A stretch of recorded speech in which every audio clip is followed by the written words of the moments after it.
Hello, Jisu Kremlin Chibai, Falam Christian Church of Indianapolis in Kawhhran, lungawithu simnak, using a chan pote, Pathian ale, zum tu now, on hmin consume do Missi. Biak, hmin Kawhhran Jew, Falam Christian Church of Indianapolis, KJ, Pastor Remang Kasi. Pastor Isaac Mangasi. Pastor Stephen Kasi. Kawhhran thu toi te toka zupon, simnak kanedi. Church min Jew, Falam Christian Church Indianapolis ya kan gawi, Indianapolis ya mi kan si.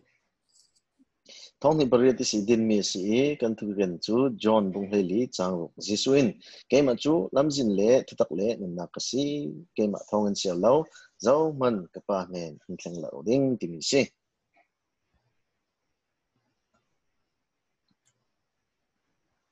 Kawhhran tum ta mi pathum kan nei mi pakhachu pathian sonar thangchat ninaga simtu po boy tundin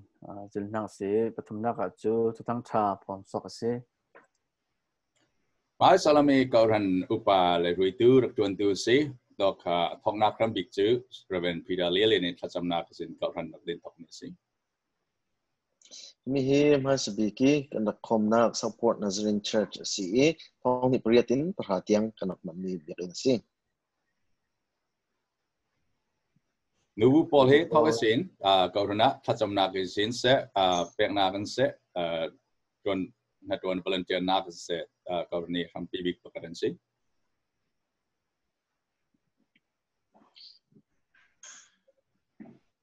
New Year Festival like thar hazomo na gatla pakanakan na ngada. Si. Takan tiam tu launan pakanakan ngate ka khoro harzet ni si. Pathian ta. Chen hena lungawithu kan sim. Polong tim ta sasanga ve the. So can you pass dahi Ranguna soccer club the player coach Laraksi da Pathian in sport mangin Kawhhran hi Mino Paul padang pek term si. Indianapolis ya pakanakan nga mo Indianapolis Kawhhran Paul zo mo na kan nga da mi si. Kawhhran ni Mino active zat kan si Mino cangvaihnak phun thoi ke karmi kan si. Welcome ka norm zalen zati leitun kan nak hi hodonak leidonak le purit ka song toni norm zati welcome ka do mi kan si. Alai Mino cangvaihnak po praise and worship team.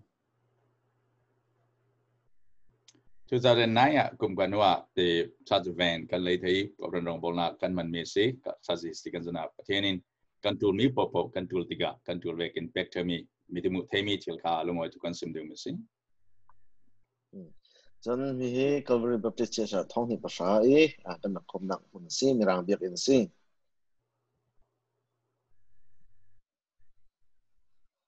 Kan church logo si kan tum ma mi mitua kan sim zo mi church tum ta mi pol se.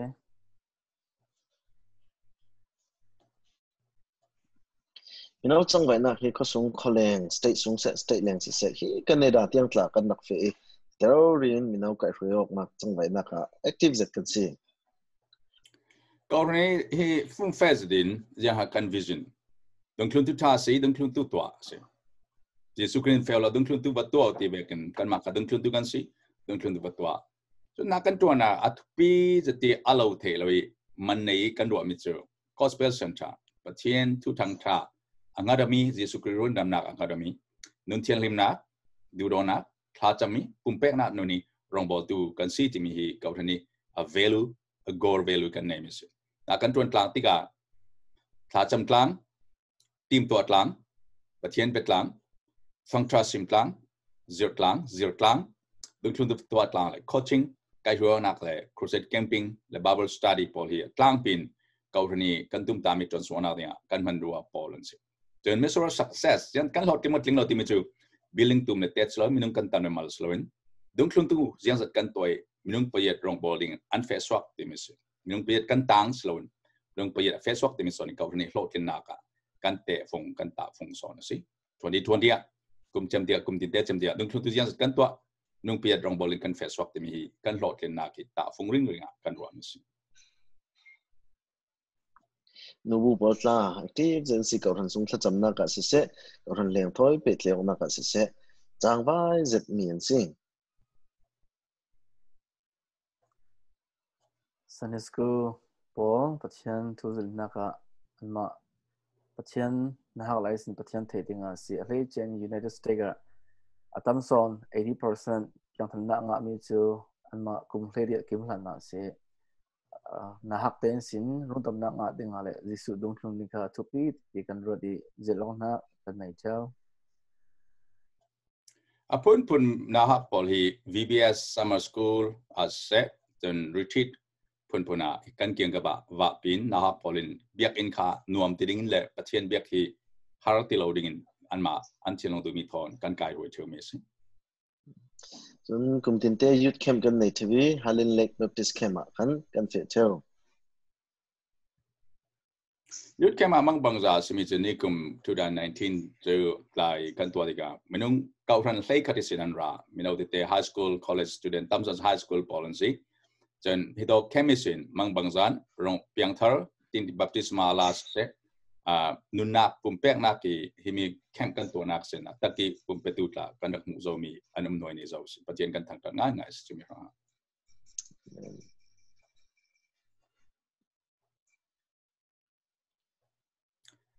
Minau cangvaihnak adventurous sedin creative sedin minau biakin sunga Bible study long salon yang tibekin minau pol ko menak nget kau song nget din kan kiang gaba le nak pun siang vek la burlaka se tidai para se tlang para se afe tlangi adon tlang pol ko menak anemi Kawhhran kan si Kong le tum ebril sa biak in mun thar kan nok le Pathian hina lungawithu kan simsi kan hun le ram moi ngai Pathian kan thang that kan campus chu Pathian thang that song loi naka kan mangi biak in thal sakdinga ta thlakan chami Pathian ni mangbang sa lamin shraina hemi biak in ka chu kan sanga lo na Pathian ni plan dang nei dewe in twa sak sitting ti kan zoom tu kan mangi biak in thala kan ma ito ka plan kan twa thlakan chami biak in kan ding ito kan sak mi se biak in thar America rama alan chu biak in kha midang ta kan sang theu diga wasn't was in kok thewi an pastor patlan wa kachi koi jiang asi nan biak ina nan flash ta lo nan tan ta ke man ka twat tul ti ko ge dan nahak te palan piano para an kai an chauka chanak ngan te in kok theu kha a big time pastor hanga le upa por hanga continuum lo jo theu kan mai song je theu mi bian kan mang diga snan Pathianin kan ma tok te I kan phulo mi kan tiding ma kan tok te kan tina kan phulo mi leiram ama biak nak impact kan lung oi nga ngai Pathian kan thang di lung oi kem pasya chan kan man nis Sorry hemi hisunglo zetin Pathian hina biak in thar hlan nak le lungawithu simnak chan kan man lai si nom na sa kumad mang rong raw sal so la he lai dan ten kan ti kum thra kim nak le a khan biak in on nak kan ong thei ri na upa porin dar khong an dumi dar khong wei than se kan lai chu biak in on nak ki kan comment kan klem lo I apara TV ton kan com kan yang pumpa kan nei longoi kan klem lo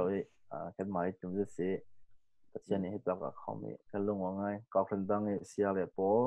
pokom dang sia le pol rai Kawhhran ong naka lungoi pi na ilang palmi se kan nu bu poli la man thiam zeti te ti biak in on TV special day TV class la lungoi nak lang thiam den si biak in on nia thla lam nak thon Pathian kan thang than me se leadership team Pathian ni pel kan lungoi zet tang dor ten thinung mun ka ten rong bol tlang thein minung pakari ro na ki afemi Kawhhran suluin Pathian thram jiang adu Jesu Christ jiang to adu timika upa Paul nubu Paul Mino Paul pastor team ten rong bol tlang mi kan sidika rong bol tlang hi anuam zitya ke ju karwa me se leitu ni politics Paul le company Paul veki press ya na pi pe ko ki ukong nak slon tra tiang lem ruai mi bur thenlong mun ka te rong bol tlang thei kan si leitu na hitluki atwa na anuam hi dinga karwa lo tia Pathian na ke ju lungo tu kasim themes lam kan siam zet kinin salate Pathian thang than na ka si kan lam ha kan sak zalen zetin Pathian thang than na kin kan lam to lau theu Thlacamnak kan tui zat thewi kumtin te 24 hour Thlacamnak chipchin Thlacamnak kan nei theu kum khata vehni kan nei thewi chumi chu kan Kawhhran ni tha jang hri sham pi bi ka si ti ve ke lamin roi tu pathian hena na sten lungawithu ka sindu ke ma bulpa khalin kan lungoi ngai Kawhhran khalin Pathian trao roi na ke Thlacam tlang chunom tu tia Kawhhran zum tu pole kan mi thitlak kle kan fam kim lo kle kan lungoi kan reset kle pathian ne thla kan chami liam ma le tun purin pe mi adami kan purin in song tu pathian ring ase le tuna tangka sumpai minung film nak thiam nak le pol kom rin san lun ama rin san ke ham kan kun tika pathian pong so ring lamin thui ring thewi kan har sanak mai tang no ti tu le kan ma in kun ter tu ring song tu si pathian trai in thui nak lang ter tu son stem Pathian na lungoi na Victoria te yang tibe kam phong theu yang na lungoi ni ngai ya kan ni dum tu kan simnak hnenah phong na kan nei theu outdoor worship Pathian thang thas song loi na tibe kumtin ten kan nei theu celebration of life pathian in na in pe mi tor fear praise loin lungoi nuam zeten le tuna kan fam kim lo chingin le kan du kim lo khalin pathian du mi kan para fam kim ti kan the dia lungoi ten every day ni din te kha Thanksgiving day is celebration kan man te kha lungoi na ngai pathian kan thang chat lang anuam zat ke ti zabong in ban pharin himle lamin pathian kan thang chat lang theu songloi tok biak chu si anuam tu ka ti ke tla ti chan chu sermon le program dang non pathian la long sak man le ke du theu Thanksgiving light la Thanksgiving it is COVID-19 lockdown light la pastor from pressure was kan roi ke ka vin zau sa ka ole pe necessary kan oper ma pe lo timinan pathian in kan chilung kan ruana ka trau tu ta trau ma kan biak ning ka pathian lungona son si kan nuam tu ki ga pathian nuam je pathian biak nan du le khom vela nun nak chilung ruana za ten pathian thang kan mi pathian trau ruai mi Kawhhran kan sina khalang tu si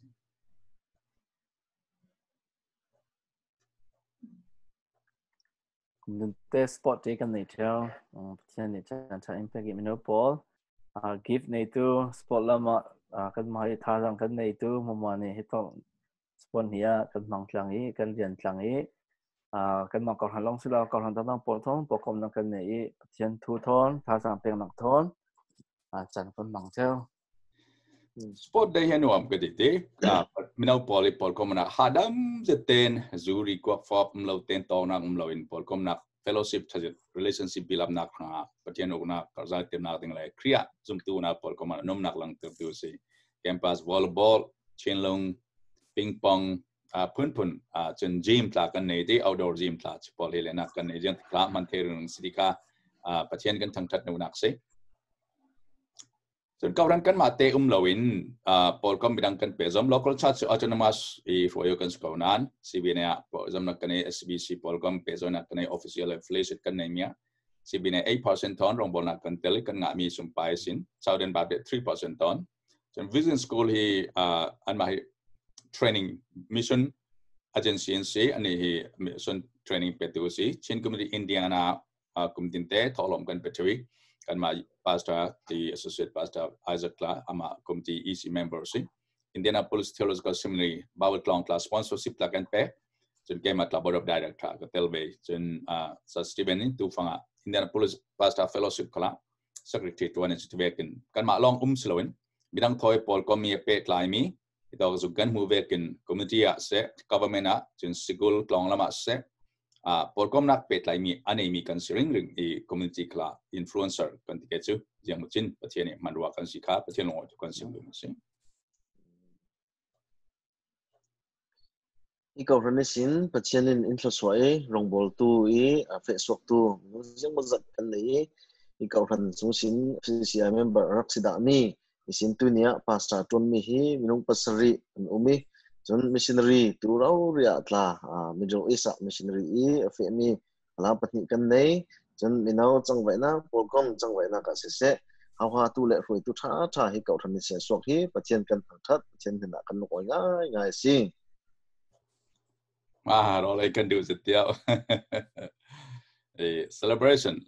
ลายมีลองสโลกันจ้าเต็นบอยสุดลาดึงทุนตุบอลทองรอเลยกลางบอยประจานเรนกลาง tax collector เมทิวอินัดลารอเลยกลางมาป่วยกลาเฟดินะมินุ่งจูรอละดูมีกันสิปอลก็มันากะรวยเทริงคริสต์มาสกุมเทอร์ Thanksgiving อินัดเซฮุมเซลาเซรอลกลางเรื่องมีกันสิรอดูปอลจะกันเห็นนั่นเองเทปะเทียนกันจังจัดสิว้าว here we go mission trip to Boston short time long time to Ball Mino Boston อีดอกะตุยกันเก่านี้กันลงเอาหน้าบิ๊กประกาศจุดประเทศนี้อารมณ์บอลตุย global mission train เก่าอีตุยกันยุดภาษาสตีเวนลามาราโกะกุมกัดส่งรักมีเช่นตัวฟังอ่ะที่ทรกิจมาเอ็มเตเลไลฟ์ลาปนีที่นินตัวฟังอ่ะทรกิจมา mission ในที่บ้านมีแต่น่าทับอีกจุดเที่ยงกุมเลยทุ่มสิทธิ์อันนี้ตาค่ะ mission trip เฟส 2 weeks mission trip เฟสจนเกี่ยกระดุงละมาแฟลกคิดทาร์กิแฟลกซีทาร์กิละมาเซจนเอ็นดีจนบอยจนอียิปต์ละมาเอลิซาร์ก็มีเอาช่วยดูราคา mission trip กุมตินเต็นประเทศนี้อินทาริงรีกัน local อิสินกัน area city ลองสโลนรำดัง national และ global level mission outreach ติงค่ะประเทศนี้อินทามิกันลงโอเซจนก็ละมา mission นริปันหิ sponsorship กันในจิมิทอนรองบอลเร่มีกันสิที่มีประเทศนี้นักวนปีประเทศนี้หลักเราเต้นอินมังมีกันลงนักสิจนมี golden cycle อินกันเกาอีกุมสมุทรจุนล้ำเกาพันสุงี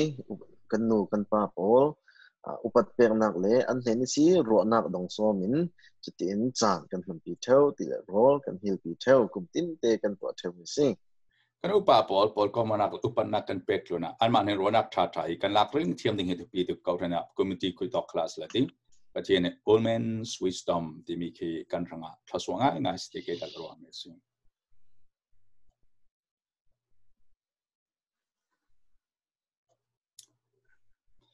Fundraising ให้กันเก่ารันินfundraising กุมติดเตะกันตัวเรื่องa big game mission fundraising mission trip family mission refer to poly local church ตั้งกา in mission budget กันในเขาฉะนั้นตั้มสอนจุดที่ mission refer to poly fundraising นี่สิจุดที่ poly ทอสมี missionary and fair term สิประเทศนั้นลงไว้ที่กันสิมีอารมณ์บอลดิ้งอินเขา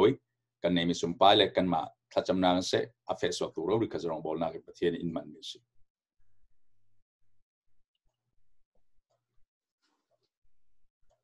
ไว้ปะปะเชียนเซอร์เซียมีมัวฮีทีนี้เรารีคอเป็นอมวยปะเชียนกันทั้งทัดกันเข้มปาสิมันจะอุ่นกุโลปะเชียนทั้งทัดเราเทกันสิเราฮาเลลูยา Amen Amen Amen อีน้องจะเรียนสิ่งเจ้าขลmember ลองสโลจัดเต็นที่ต้องเข้มปาสิ relax ตินเล่นักปุ่นเล่ปะเชียนเบียกนักเสพพอก็มองนักเกะเข้มปาสปะเชียนอินเปียกนุเสียการทุ่มเรื่องเราการทุ่มร้องสมัครกันเกมปัสกับจิมยาและปุ่นและนักเอามีขัดสีประเทศเบียกลานักกับประเทศเนี่ยลงไว้ที่คอนเซนต์เดียวมิสิ community engagement กันมาลองสลุนลองละมาเสะจนเบียกนักละมา community government ลำคลาสรอลปีรองบอลทางอันนี้มีกันสิจะลองนักตะกันในเที่ยวปาบูนูบูมิโนซีteacheble equip กันตัวตุนดินนักยังติดไปปฏิชันตุนดินนักที่กัดทางสองนักที่กัดทาง local church เสียเลยพอเสะคนดังเสียเลยพอ speaker พอส่งเสะ training กันในเที่ยวก็นั่นเองพอละก็ยังทุกคนนั้นนั้นฟิล์มเราเองนั้นปัลนั้นเทียมเรานั้นส่วนที่มีค่ากันนี่กันไงกันรวดทิ้งเลยกันเรียลทิ้งเสียงมันเราประเทศนี้ยังวัคซีนมาเรามังดูยังแต่เราเก่าที่มีสอนค่าประเทศนี้ตัวอินซิร์คอมิเกมาเวกเราดิตาประเทศในรองบอลตัวอาซิร์มีตัวเก่าเรียนมังกันสิมาสบิกาภาษาตัวนเราด่าเรามีกันสิตัวเก่าเรียนสิประเทศในรองบอลลิงก็มีกันสิอินมันสวามีกันสิข้าเวกีประเทศเราก่อนักรองบอลท่าสิ่งนี้เทรนนิ่งพุ่นประเทศต้องทศวรรษเปรมิตั้มปีลงนักง่ายกันในสิ่ง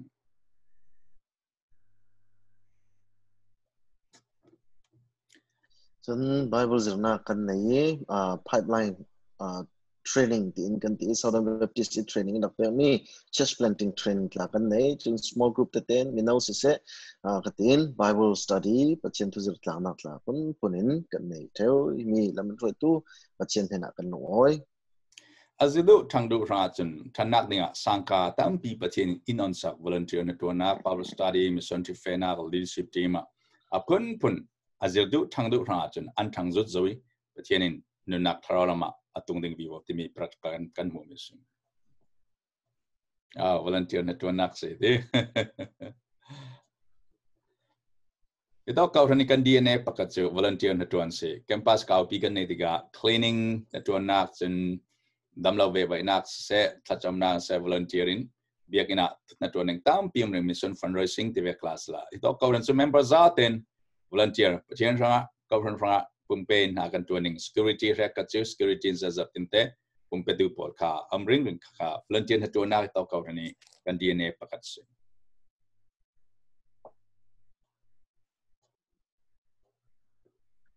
Pachanin Kawhhran hnenah ton voin pek mi chu chimmi lelung pi eng tau ding en le atlu se zomi lelung pi tung ding sal ding en si amui melkeng esel siam mi kha ama bang sali thiang lim le chawhlan tlakin a hne ni hroikir sal ding en si change the world lelung pi thleng tu ding kan si pachin in ko mi a thei nga tu le nun pi ro tu Kawhhran kan si hi pachin hnenah kan lung oina bi ka si amen amen menung kan tam kan mal kan film kan ati mina kun boys menung hlei ni really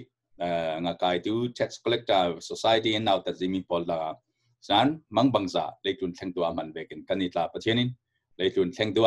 hel ramasin van rama kum puanu naka mindang shwe thleng tu dinga kan ma rori rundam kan si tu mindang kha rundam nan si thena dinga se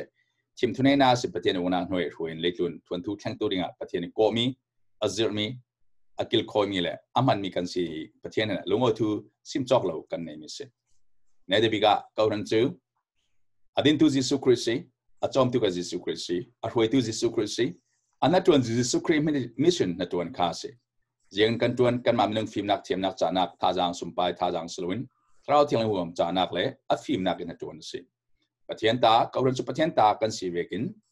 amma thon kum khom tlang ning in thoi tlang le ding ti kan the dia lungoi thu sim lo kan thelwi lungoi thu sim ding Kawhhran sum kan jaw tia tampiom kumraleng lo sunga hidok Kawhhran sungan zum tu tebik stum dik tiang pasai sin Kawhhran panu beminau ru itu zaten mang bangza pathian ko chakalang mis pathian na lungo tukan simplang chegeo tu jona nan ngai ruwa tampi kan lungoi pathian zaten thlaswa lo pacheu ram se bless you bye bye God bless you